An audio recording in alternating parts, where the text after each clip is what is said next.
दोस्तों नमस्कार, मेरा नाम आशीष नायक है। मैं अपने चैनल द टाइम में आपका स्वागत करता हूं।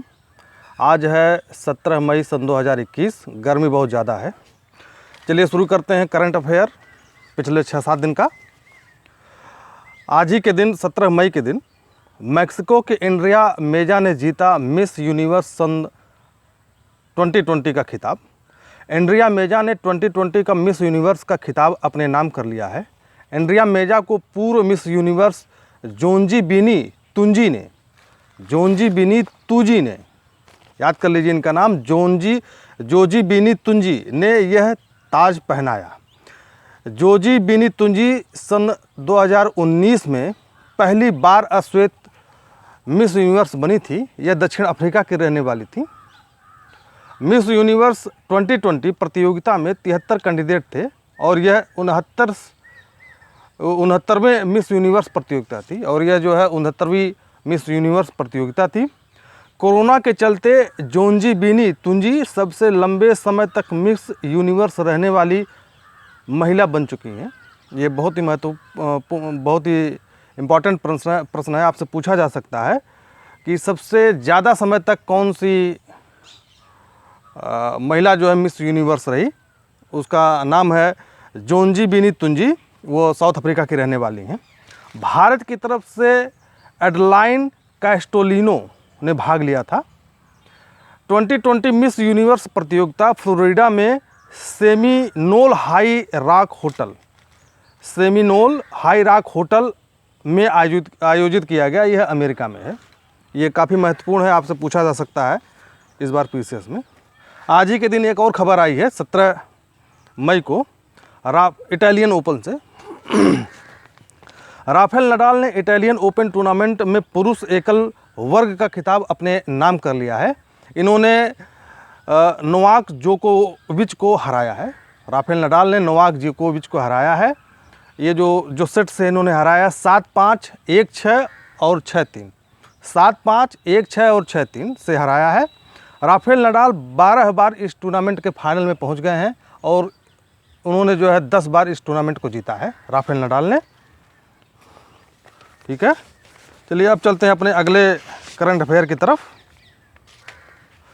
हरित ऊर्जा पुरस्कार के लिए इरेडा को सम्मानित किया गया। Indian renewable energy development agency limited IREDA को हरित ऊर्जा वित्त पोषण में उसकी महत्वपूर्ण और विकासात्मक भूमिका के लिए यह पुरस्कार मिला है। यह पुरस्कार इनको ICC Indian chambers of commerce ने दिया है। 11 मई 2021 को दिया है। IREDA को अक्षय ऊर्जा के लिए वित्त पोषण संस्था के तौर पर एक अग्रिम संस्थान होने के लिए सम्मानित किया गया है। इरेडा नवीन और नवीकरणीय ऊर्जा मंत्रालय के प्रशासनिक नियंत्रण में है। यह महत्वपूर्ण फैक्ट है। इरेडा नवीन और नवीकरणीय ऊर्जा मंत्रालय के प्रशासनिक नियंत्रण में है। देश में अक्षय ऊर्जा यानी कि रीन्यूएबल एनर्जी और ऊर्जा दक्षता एनर्जी इफिशियंसी परियोजनाओं के वित्त पोषण के लिए भारत में एकमात्र समर्पित संस्था है। चलिए कुछ और जान लेते हैं इरेडा के बारे में, IREDA के बारे में। इरेडा को हिंदी में इसको इरेडा भी कहते हैं, कुछ लोग इरेडा भी कहते हैं। इरेडा को नवीन और नवीकरणीय ऊर्जा मंत्रालय MNRE द्वारा 2015 में मिनी रत्न श्रेणी 1 के भी एक बहुत महत्वपूर्ण फैक्ट है, इसको याद करिएगा, का दर्जा दिया गया। इस कंपनी की स्थापना 11 मार्च 1987 को की गई थी। इरेडा नए और नवीकरणीय स्रोतों के माध्यम से बिजली या ऊर्जा पैदा करने वाले और ऊर्जा दक्षता के माध्यम से ऊर्जा के संरक्षण के लिए विशिष्ट परियोजनाओं और योजनाओं को वित्तीय सहायता देता है। तो दोस्तों हमारे चैनल को आप लोग सब्सक्राइब करिए, लाइक करिए, शेयर करिए, क्योंकि मैं अपने चैनल पर सिर्फ ज्ञानवर्धक बातें ही करता हूँ। चलिए शुरू करते हैं। अगर आप लोग हमको सब्सक्राइब करेंगे, हमारे चैनल को लाइक करेंगे तो हमारा हौसला और ज़्यादा बढ़ेगा। कोरोना काल है, इस समय गांव में हूं मैं। चलिए आगे बढ़ते हैं एक नई खबर की तरफ। रमेश पवार भारतीय महिला क्रिकेट टीम के हेड कोच बना दिए गए हैं। रमेश पवार भारतीय महिला टीम के हेड कोच बना दिए गए हैं। तो यह एक नई खबर है, ये महत्वपूर्ण खबर भी है, क्योंकि कोरोना में आजकल सामान्य ज्ञान की जो खबरें वो कम ही आ रही हैं, क्योंकि सारी संस्थाएं सब कुछ बंद है इसलिए। चलिए अगली खबर की तरफ चलते हैं।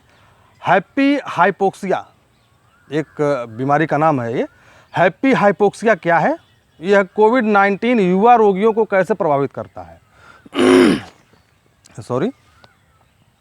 शोधकर्ताओं और विशेषज्ञों के अनुसार जमावट या गाढ़ापन या व्यापक थक्के जो फेफड़ों में छोटे रक्त वाहिकाओं के जटिल नेटवर्क में हो जाते हैं का प्राथमिक कारण हैप्पी हाइपोक्सिया को माना जाता है। ठीक है, जो ऑक्सीजन लेवल हमारा घट रहा है इसका मुख्य कारण यही है। ये फेफड़े की जो नसें हैं, छोटी छोटी कोशिकाओं हैं, इसमें जमावट पैदा कर दे रहा है ये।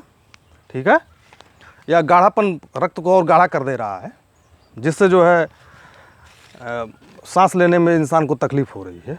इसके पीछे बहुत से अंतर्निहित कारण हैं। शरीर में एक इन्फ्लामेटरी रिएक्शन होता है और परिणाम स्वरूप फेफड़े में कोशिकाओं और ऊतकों में को पर्याप्त ऑक्सीजन मिलने से रोकता है। जब उसमें जमावट आ जाएगा, गाढ़ापन आ जाएगा, तो वाजिब सी बात है कि जो ऑक्सीजन लेवल हमारा कम होगा। इससे अंग काम करना बंद कर देता है और जीवन खतरे में पड़ जाता है। आखिर यह हैप्पी हाइपोक्सिया जो है, आखिर यह युवाओं को क्यों प्रभावित कर रही है, इसके बारे में बताते हैं।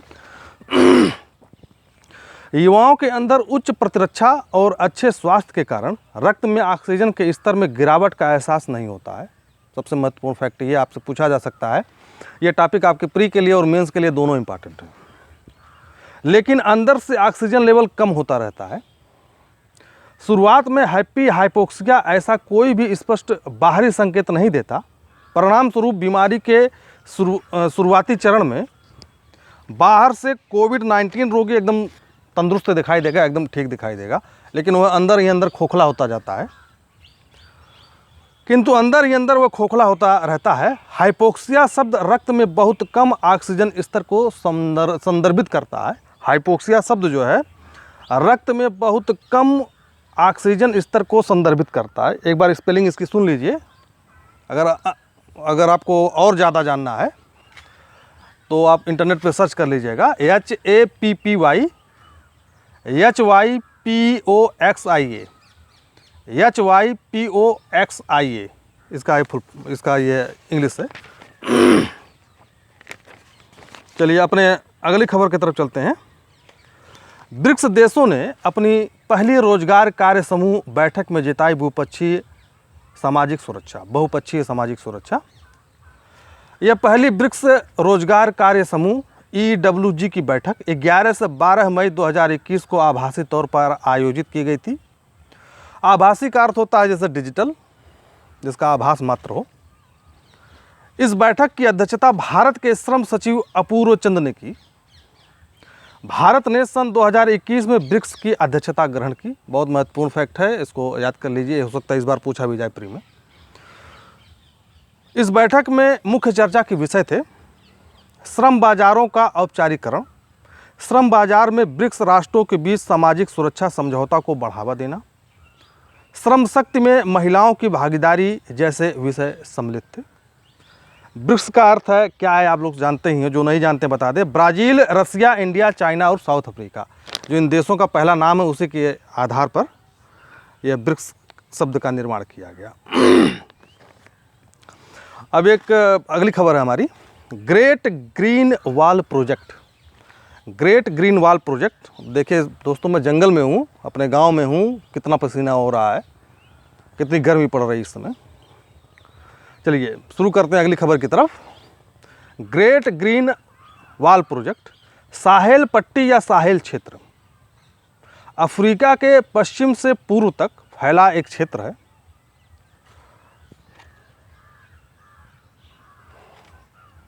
पहला एक क्षेत्र है जो सहारा के रेगिस्तान को दक्षिण घास के मैदान से पृथक करती है। साहेल पट्टी की लंबाई 3862 किलोमीटर है और यह अटलांटिक महासागर के गिनी तट से लाल सागर तक फैला है। इस पट्टी की लंबाई कुछ 100 किलोमीटर से लेकर 1000 किलोमीटर तक है। यह ग्रेट ग्रीन वॉल प्रोजेक्ट इस निम्नीकृत भूमि को, यानी कि जो भूमि अपना वजूद खो चुकी है, उसका फर्टिलिटी घट चुका है, यानी कि वो अनुपजाऊ हो गई है, उसको बेहतर करना, जैविक विविधता को बचाने रखना या बनाए रखना, हरित रोजगार सृजित करने और साहेल के लोगों का जीवन स्तर सुधारना इसमें शामिल है।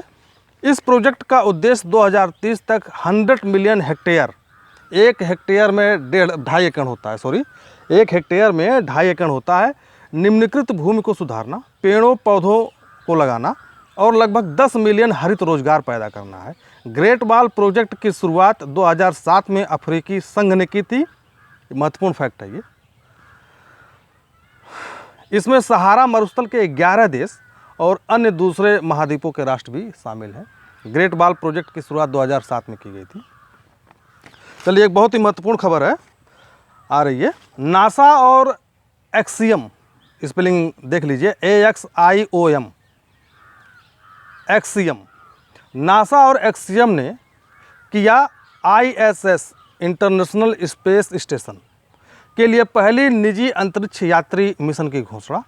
नासा और एक्सियम ने 10 मई 2021 को घोषणा की है कि इन दोनों ने, यानी कि इन दोनों एजेंसियों ने जनवरी 2022 तक अंतर्राष्ट्रीय अंतरिक्ष एजेंसी में पहले निजी अंतरिक्ष यात्री मिशन में 4 लोगों को भेजने के आदेश पर हस्ताक्षर हुआ है। यानी कि जनवरी 2022 में पहला जो अंतरिक्ष यात्री है, निजी जो यात्रा वो करेगा, यह पहला अंतरिक्ष निजी यात्री मिशन होगा जिसे AX-1, याद कर लीजिएगा, बहुत महत्वपूर्ण फैक्ट है ये, AX-1 के नाम से जाना जाएगा। यह फ्लोरिडा के कैनेडी स्पेस सेंटर से लॉन्च किया जाएगा। थोड़ा सा ISS के बारे में बता दें, इंटरनेशनल स्पेस शटल या स्टेशन कह लीजिए। इसको कई देशों ने मिलकर के लॉन्च किया था, इसमें इनका योगदान है, सहयोग है। इसका पहला प्रक्षेपण 20 नवंबर 1998 को वैकोनूर में हुआ था। लंबाई 73 मीटर, चौड़ाई 109 मीटर है। ऊंचाई पृथ्वी से जो है 418 किलोमीटर है, पृथ्वी के लेयर से। तो आप इसको कभी कभी नंगी आँख से भी देख सकते हैं।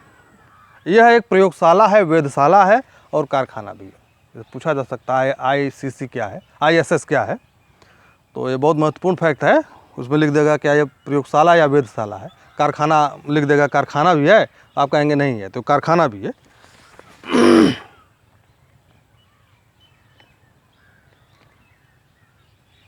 ये हो गया आपका सामान्य ज्ञान आज का। नमस्कार दोस्तों, आप हमारे चैनल को सब्सक्राइब करिए, लाइक करिए, शेयर करिए। धन्यवाद।